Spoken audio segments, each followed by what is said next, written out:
A mulher é sempre uma força muito importante nas lutas do PT. Seja em governos, no parlamento, nos movimentos sociais ou na linha de frente de programas como o Bolsa Família, o Minha Casa Minha Vida, o ProUni.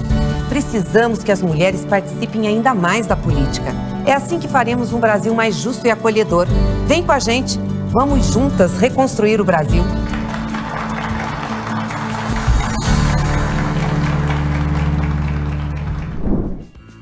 Nesta semana, o TV Elas por Elas Formação aborda a situação das mulheres do campo, das águas e da floresta. Na aula de hoje, recebemos Maria Emília Pacheco. Ela é pesquisadora da Federação de Órgãos para Assistência Social e Educacional, a FASE, e também integra o grupo de trabalho de mulheres da Articulação Nacional da Agroecologia. Meu nome é Maria Emília Lisboa Pacheco, sou assessora da ONG FASE, Solidariedade e Educação, integro o núcleo executivo da Articulação Nacional de Agroecologia, mas também participo do grupo de trabalho de mulheres da Articulação Nacional de Agroecologia. E ainda integro também a coordenação do Fórum Brasileiro pela Soberania e Segurança Alimentar e Nutricional. Agradeço aqui o convite da Célia, que endereçou esta responsável incumbência de uma exposição sobre as mulheres rurais e o enfrentamento da fome. É uma honra vir conversar com vocês. E começo relembrando que, na semana passada, no dia 25 de julho, nós celebramos o Dia da Agricultura Familiar. Quero prestar a minha homenagem às mulheres agricultoras, as mulheres dos povos indígenas, das comunidades tradicionais, das comunidades quilombolas.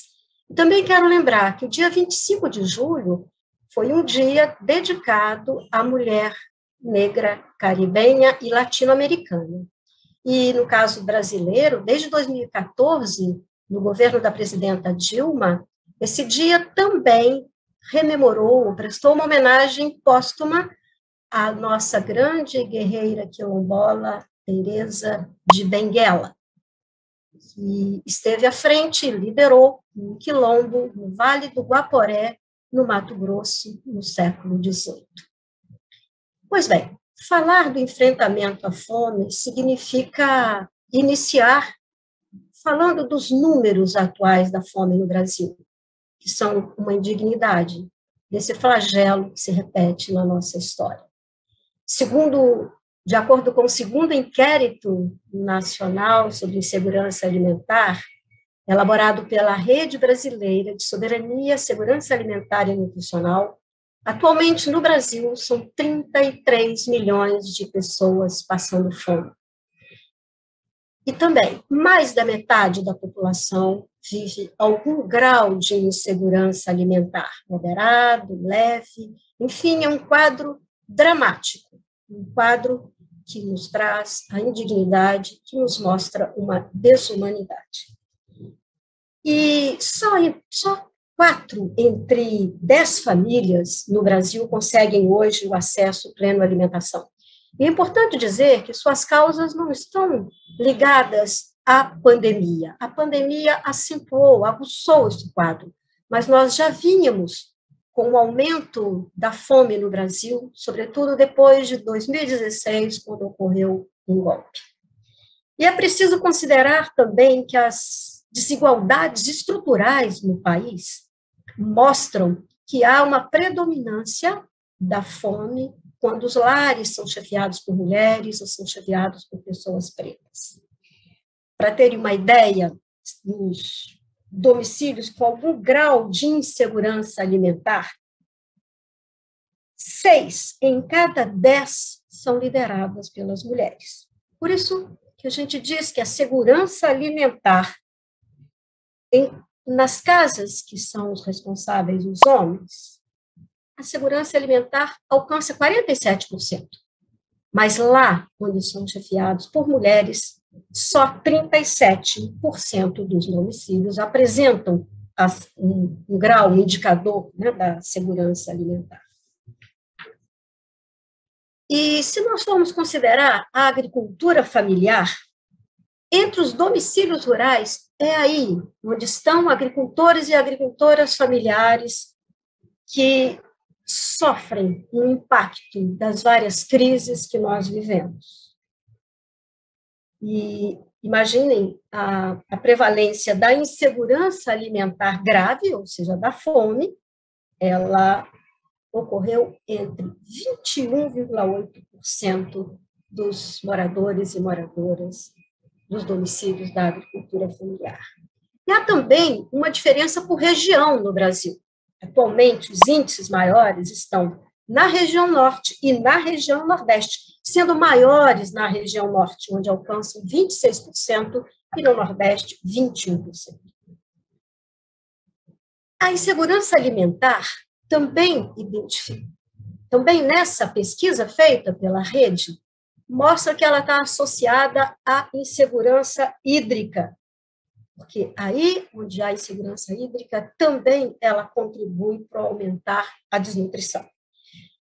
Esse fenômeno da fome, desse flagelo, ele precisa ser analisado na dupla dimensão, porque a nossa perspectiva é de garantia do direito humano à alimentação adequada e saudável e da efetivação do princípio da soberania alimentar. Mas o que nós vemos no Brasil é que, então, quando falamos do enfrentamento da fome, queremos dizer que é preciso garantir que as pessoas estejam fora deste risco e da realidade de enfrentamento da fome, mas, ao mesmo tempo, lhe seja assegurada a alimentação adequada e saudável. E aí é preciso que a gente veja a relação entre a fome e a chamada mudança do perfil nutricional no Brasil. Isso significa que aqui tem ocorrido também o aumento da obesidade e do sobrepeso. E é importante dizer que, muitas vezes, a obesidade está também associada à desnutrição. E a variação no Brasil também ocorre com maior incidência entre as mulheres. Essa realidade da fome, ou também dessa mudança do perfil nutricional, nos mostra que estamos diante também de uma situação grave de saúde pública, porque o fenômeno da obesidade, do sobrepeso, ele se dá associado ao aumento também dos casos de diabetes, de aumento de pressão arterial, alguns casos também de câncer. Assim, vemos a complexidade desta questão da fome e também da má alimentação, da má nutrição, que está associado ao que eu acabo de explicar, com o aumento do peso e obesidade. Por isso é que enfrentar a fome significa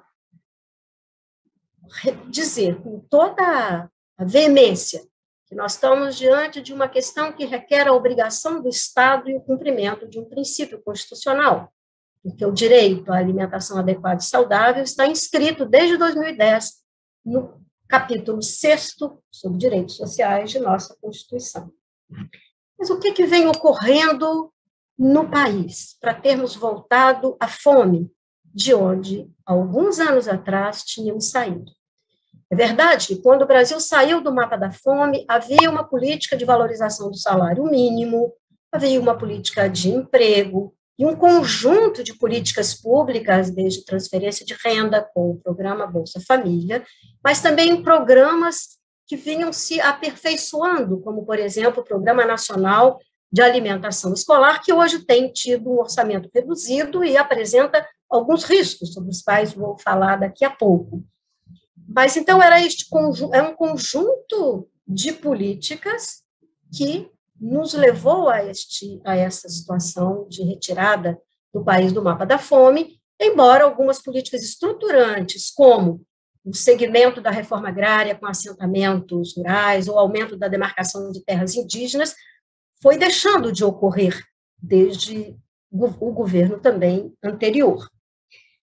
Mas o que foi agravando, principalmente depois de ter ocorrido o golpe e com o governo Bolsonaro, é que nós temos progressivamente, de um lado, a negação do direito da participação e controle social. Isso tem uma relação com a perspectiva democrática, e nós estamos num quadro em que as medidas autoritárias mostram a fragilização das nossas instituições e da nossa democracia, e este governo atual, quando se iniciou, já fez logo uma reforma administrativa extinguindo o Conselho Nacional de Segurança Alimentar e Nutricional, um espaço de concertação entre sociedade e governo com uma participação significativa dos movimentos sociais, de redes e fóruns, e aí tivemos presentes vários movimentos do campo, da floresta, a representação também de movimento de mulheres,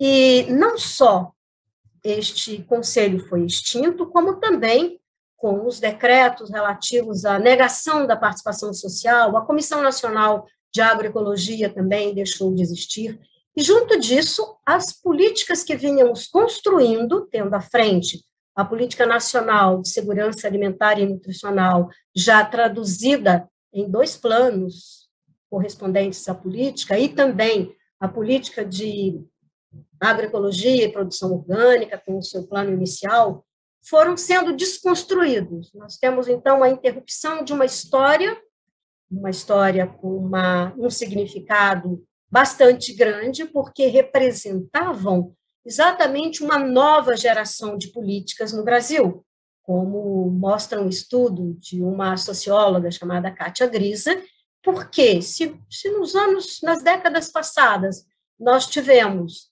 um PRONAF, por exemplo, né, mas que não correspondeu às necessidades dos vários segmentos do campesinato, é a partir dos anos 2000 que nós tivemos políticas como o Programa Aquisição de Alimentos, o aperfeiçoamento da política nacional, o Programa Nacional de Alimentação Escolar, editais de assistência técnica, inclusive alguns específicos dirigidos às mulheres, né, a ATER Mulheres, o ATER Agroecologia, e tivemos também uma proposta no âmbito da política de agroecologia muito importante, chamado Programa Ecoforte, que favoreceu o crescimento e a consolidação de redes territorializadas, né, de agroecologia.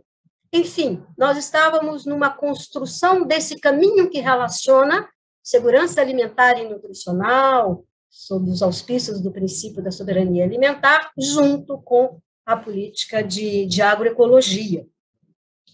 E quando cessam as possibilidades, esse exercício da cidadania baseada na Constituição, de participação e controle social, isso atingiu diretamente as mulheres. Nós vamos lembrar que na passagem desses governos recentes, o Ministério de Desenvolvimento Agrário deixou de existir. E com isso deixou de existir também uma secretaria específica do direito das mulheres, onde houve, no tempo passado, também um programa de inclusão produtiva das mulheres. Quero lembrar que nesse caminho dessa história que vínhamos construindo cotas para as mulheres, para atender ao seu direito, ao reconhecimento do seu papel ativo na produção de alimentos, também cotas que haviam no programa de aquisição de alimentos, por exemplo, no PA, deixaram de ser executadas, de serem reconhecidas. Aliás, o programa de aquisição de alimentos deixou de existir, passou a ser substituído mais recentemente no governo Bolsonaro pelo chamado Programa Alimenta Brasil. Mas esse programa, não só, ele desconstruiu as várias modalidades que existiam no programa Aquisição de Alimentos, e vejam que estou dando um destaque a este programa porque ele chegou com suas várias modalidades nessas diferentes camadas, segmentos do campesinato. As mulheres participaram significativamente, por exemplo, na modalidade de compra com doação simultânea, porque permitiu que elas juntassem os alimentos que estavam no entorno da casa, nos quintais, e fosse comprado pela Companhia Nacional de Abastecimento, né, a CONAB, que atualmente também está em risco de processo de privatização, que tem deixado de fazer a execução desse importante programa, né, que, como eu disse, acaba de ser extinto, mas as mulheres tiveram aí um papel significativo com essa modalidade. Mas também a modalidade chamada de compra com pagamento de formação de estoque teve uma importância muito grande para o segmento do campesinato, do agroextrativismo, com a castanha do Pará, ou também com os frutos e os produtos, né, oriundos e transformados a partir do babaçu, com as quebradeiras de coco, né, que tem um importante papel na economia do babaçu, que infelizmente vem sendo substituído progressivamente pela expansão da pecuária, também expansão da soja. Mas, por isso, estou realçando a importância desse programa, aquisição de alimentos, e o programa também de alimentação escolar. Importante, não apenas porque, no seu aperfeiçoamento em 2007, na Lei 11.947, garantiu no artigo 14 que pelo menos 30% dos alimentos sejam comprados pela agricultura familiar, principalmente nos assentamentos de reforma agrária, povos indígenas, comunidades quilombolas, e vejam que eu acentuei bem o principalmente ou prioritariamente, porque atualmente no Congresso Nacional querem os parlamentares retirar essa palavra tão importante que significa uma atenção especial, significa ter uma maneira afirmativa do reconhecimento do papel desses segmentos, né? Mas também os parlamentares estão querendo intervir no próprio, naquela que é uma substância também dessa lei, que é a garantia que os alimentos locais façam parte do cardápio.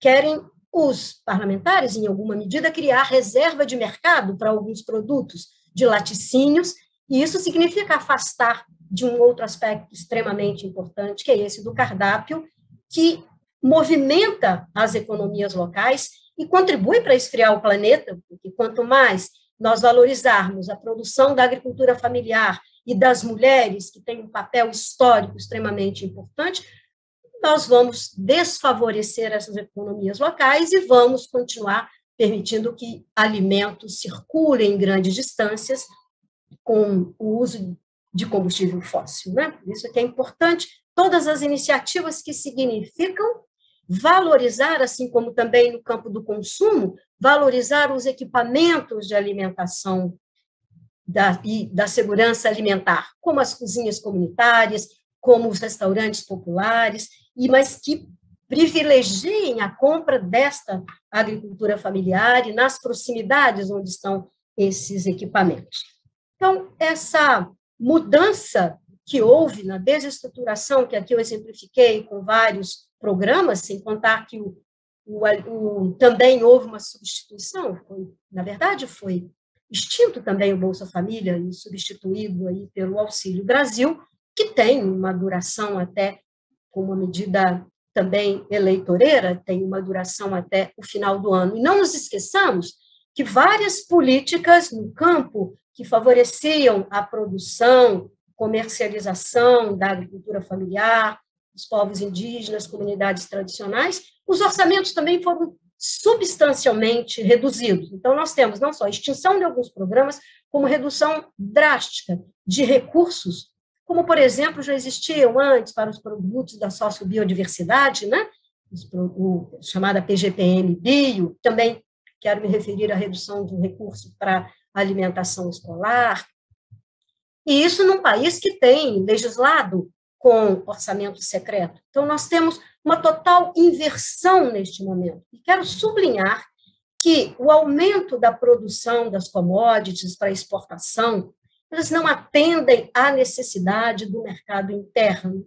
É preciso entender que não só a fome se origina da falta de renda, que tem cada vez mais sido concentrada, mas tem um problema também no campo da produção, porque a produção diversificada, a valorização da nossa biodiversidade, da nossa sociobiodiversidade, se dá a partir do reconhecimento econômico da agricultura familiar e também, sobretudo, aí do papel das mulheres. Por isso que eu quero falar um pouco também sobre o papel histórico das mulheres. Há uma crítica muito importante feita por alguns estudiosos, a exemplo de um que se chamava Cal Polanyi, que chamou a atenção para um diálogo com uma visão mais plural da economia. Para o Polanyi, a economia não se reduz às transações comerciais. É preciso trabalhar com 3 princípios, é preciso ter atenção para a prática de 3 princípios numa perspectiva não mercantil, que é o princípio da reciprocidade, da redistribuição e também da produção para uso próprio. Pois bem, as economistas feministas trouxeram para o debate estas questões, chamando atenção também para a ampliação do sentido do trabalho. O trabalho não pode ser reduzido ao trabalho remunerado. Há uma inter-relação entre trabalho produtivo, reprodutivo. Por isso que nós falamos que o movimento feminista trouxe à tona, nesse diálogo com esses princípios a que eu me referi, com a economia do cuidado e da sustentabilidade da vida. Esses são princípios fundamentais. E há hoje um instrumento na Articulação Nacional de Agroecologia, criado no diálogo do GT Mulheres, a partir de uma ideia de uma ONG, que é o CTA, Zona da Mata, há um mecanismo, que é a caderneta agroecológica, que é extremamente importante para reafirmar o sentido prático desses princípios a que me referi. Num estudo feito, do qual tive a honra de participar, junto com Rodica, com Vanessa Schotz, nós analisamos o significado da caderneta aplicada junto a 299 mulheres. E aí, identificamos 1.361 tipos de produtos que circulam nas várias regiões do país onde a caderneta foi aplicada. E desse total, 63%, ou seja, 850, referem-se aos alimentos. E aqui eu quero destacar que também nessa análise nossa, nós podemos ver o quanto há de riqueza na variedade dos sistemas agrícolas no país, e o quanto a percepção das mulheres sobre aquilo que deu origem às cadernetas, que era a percepção no entorno da casa, nos quintais, tem vários nomes no país, né? Também miscelânea, tudo isso significa aquilo que está no entorno da casa, mas revela a expressão, a maneira como as mulheres percebem esse entorno a partir dos lugares, do trabalho que elas realizam, e tem diferenças naqueles sistemas agrícolas com as terras tradicionalmente ocupadas, onde há um exercício permanente dos direitos, que a gente chama de direitos consuetudinários, dos direitos coletivos, na defesa dos bens comuns. Mas quero dizer que a defesa dos bens comuns pelas mulheres, ela está também relacionada aos usos sociais da nossa agrobiodiversidade. Aquilo que nós chamamos de bens comuns, que historicamente vem sendo construído pelas mulheres, depende de regras estabelecidas socialmente. E elas existem lá onde há conservação da agrobiodiversidade. Podemos observar que as casas de semente, os viveiros de mudas, a troca das sementes nas festas se dá, sobretudo, pelo trabalho das mulheres. E também esse uso comum dos espaços nos sistemas agrícolas tradicionais tem um papel primordial das mulheres, quer seja lá onde estão as apanhadoras e apanhadores de flores, quer lá estejam lá na Amazônia, com as populações ribeirinhas, nos fundos de pasto, enfim, nesses sistemas tradicionais que também foram reconhecidos em 2007 pelo Decreto 6.040 e que precisa se transformar em lei.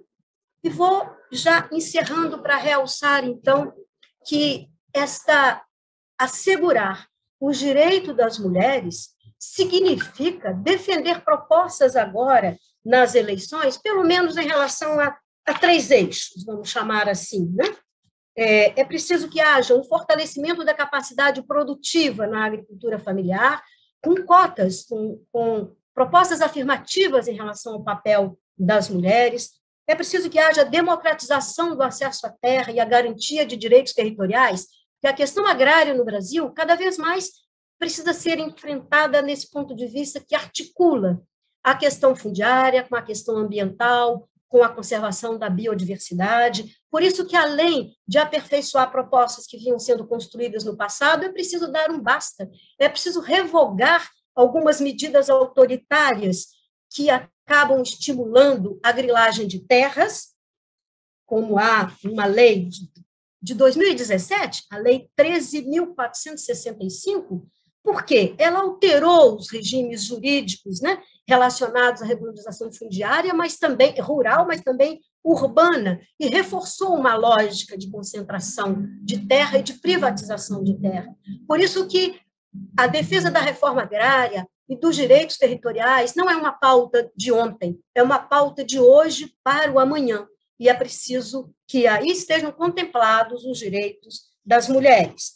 Mas também é necessário assegurar o direito livre ao uso da biodiversidade, dos bens comuns. Por isso também é preciso revisitar e rever o nosso marco legal da biodiversidade, que acaba transformando em exceção aquilo que deve ser um direito constitutivo desses povos, porque atualmente os estudos também arqueológicos mostram o quanto as populações, em milhares de anos antes do tempo presente, domesticaram plantas e o quanto elas são importantes na diversidade dos nossos alimentos.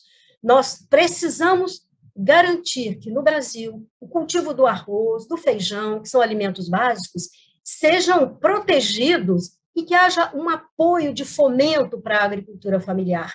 Assim como também precisamos de valorizar a nossa biodiversidade nativa. São inúmeras plantas medicinais, alimentos, e muitas vezes são as mulheres que nos mostram que uma mesma planta é um alimento e é também uma planta medicinal. Portanto, é preciso reconhecer também o ofício das raizeiras, das mulheres que se dedicam, que tem vamos dizer assim, uma arquitetura da memória, né? Porque vão passando de geração em geração esses conhecimentos sobre a domesticação das plantas, sobre seus usos, né? Os usos alimentícios, os usos medicinais, a transformação dos alimentos. Por isso que é extremamente importante a defesa da biodiversidade e dos bens comuns. E, por último, quero dizer que este é um tempo de contribuirmos para aumentar a representação das mulheres, das agricultoras familiares, das mulheres dos povos indígenas, das comunidades quilombolas, na representação no Congresso Nacional e também nos parlamentos, nos estados. A representação das mulheres nestes espaços tão importantes e definidores dos nossos caminhos tem sido pífia, mínima, é preciso aumentar. É preciso fazer uma campanha para que as mulheres dos partidos compreendam, rompam com a sua visão machista, com a visão do patriarcado e incentivem a participação das mulheres. Este é um desafio que temos neste tempo em que nós precisamos nos posicionar com toda a firmeza contra o autoritarismo, na defesa radical da democracia, na defesa na nossa diversidade, no nosso país pluriétnico, na luta antirracista, porque ela vem junto da luta na defesa da agricultura familiar, dos povos indígenas, das comunidades tradicionais. A luta antimachista é preciso ser combinada em permanência com a luta antirracista e que tenhamos, portanto, políticas de igualdade racial e cotas de reconhecimento do papel das mulheres nas políticas destinadas ao campo, à floresta e às águas. Muito obrigada.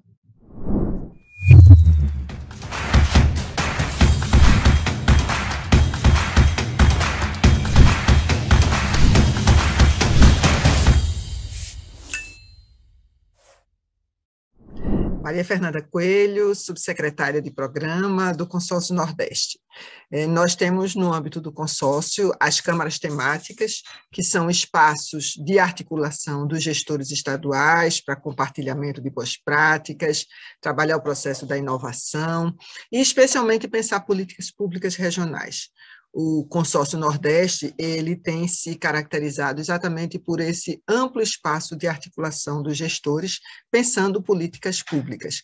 Então, no âmbito da Câmara Temática da Agricultura Familiar, e até antes mesmo da Câmara Temática, porque as câmaras todas foram criadas em 2021, nós já tínhamos o Fórum dos Gestores e Gestoras da Agricultura Familiar do Nordeste. Então, 5 anos de debates, não é? Logo depois do golpe contra a presidenta Dilma, esses gestores perceberam a importância e a necessidade de se articular. Então, o acúmulo dessas discussões trouxe uma proposta de uma resolução para o Consórcio Nordeste, que foi o Programa de Alimentos Saudáveis, o PAS Nordeste, que tem diversos eixos, né? Eixos onde trabalha a questão da comercialização dos produtos da agricultura familiar na região, o eixo do acesso à água como estruturante para que as famílias possam ter sua autonomia, a assistência técnica e extensão rural, né? Os povos e comunidades tradicionais sendo, vamos dizer assim, como foco das políticas públicas, e um eixo transversal, que é o protagonismo das mulheres rurais do Nordeste.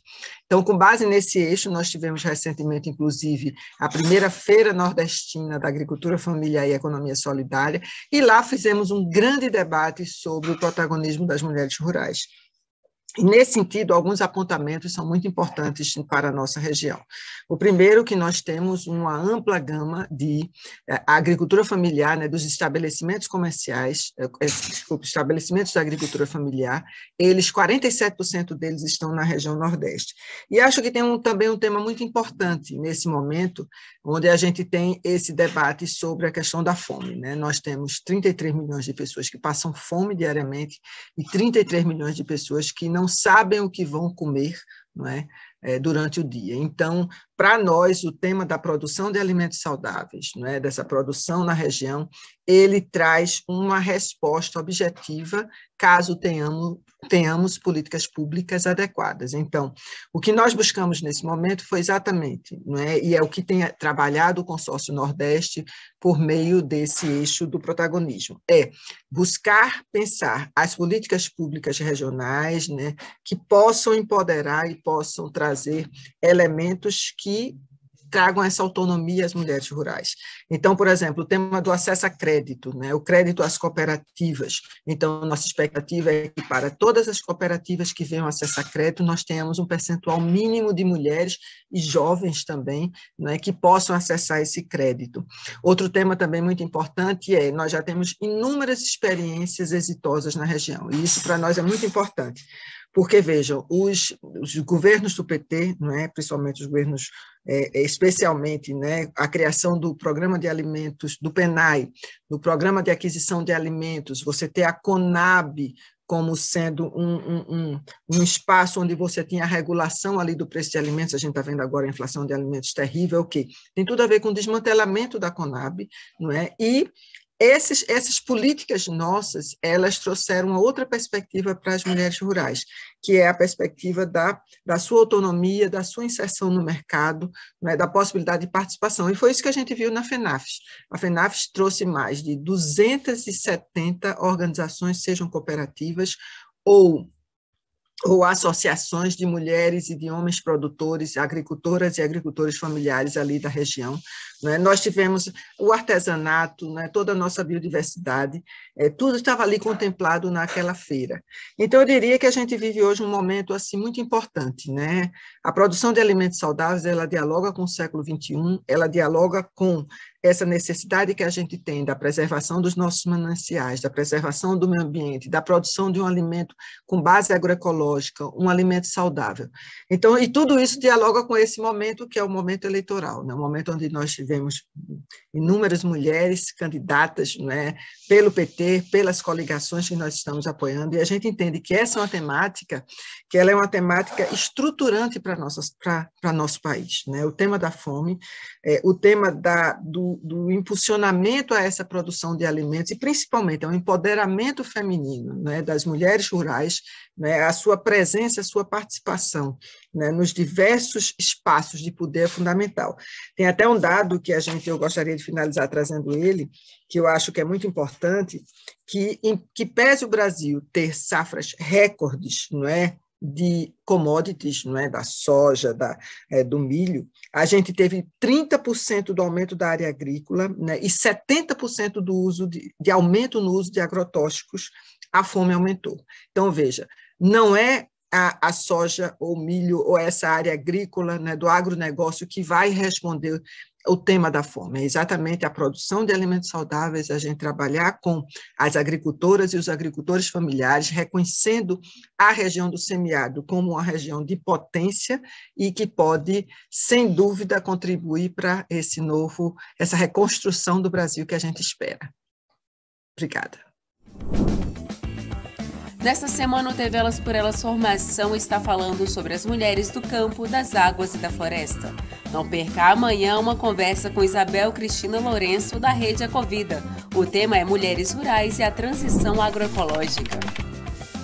Reveja esta e outras aulas na playlist da TV Elas por Elas Formação, no canal da TV PT no YouTube ou em formato de podcast no Spotify.